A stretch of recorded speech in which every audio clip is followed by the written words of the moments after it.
the driver of the idea of European strategic autonomy for many years. Do you now feel vindicated? And do you feel that there is now an agreement among Europeans on what all the money that we mentioned before should be spent on? What are those priorities? Does it work? Yes, it does. Well, thank you very much for the question. I'll just, if you allow me, just for 30 seconds, would like to congratulate the organizers of the event for the title they have chosen for this roundtable discussion. As indeed, I think Europe is a giant. It's a soft and lazy giant, which has been asleep for 70 years and was not woken up by the kiss of a charming prince, but by the bite of a white bear coming from the east, which hasn't let go yet. And sleep for 70 years, okay, that's yes, 70 years. Yeah, well, 80 years, yeah. But anyway, so now, yes, the first question, are we awake? I think we are. And it's not just because of Russia, it's also because of all that Europe has to sustain today in terms of sabotage, attacks of, in various forms.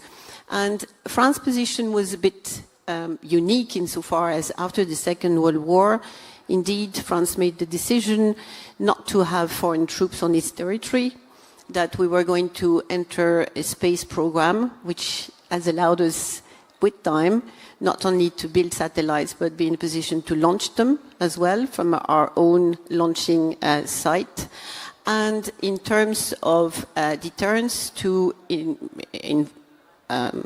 increase it with time and also invest a great part of our defense budget.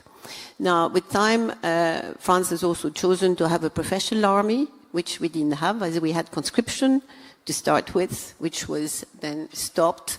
So to say that we were right before the other European countries is totally unfair. It's just the decisions that were made a long time ago by the decision-making politicians of the time that we have inherited.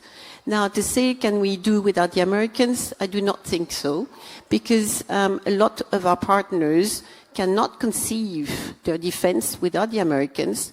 They have not been in a position to build an army or to build a defense system simply because they had that protection for all that time, and that cannot be changed suddenly. Now, the problem that we have and that we're facing today is that we are involved in a race, and it's a race against time, that we need to do things very quickly while it takes time normally to change a culture. And I think, that's the dilemma that we have to deal with by saying that Europe is too slow. It is slow because we need to change that. And that's why some countries are still in denial of what's happening. But one needs to spend time in the States to understand that, yes, the Americans today, daddy is fed up with Europe being a big girl.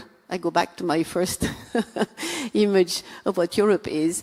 A big girl, 500 million, 16.5 trillion GDP, combined GDP for all of Europe, and a spending power of about 380 billion just for defense. So yes, Europe is a big girl and she needs to just fend for herself now, and Daddy has told us to do so for some time.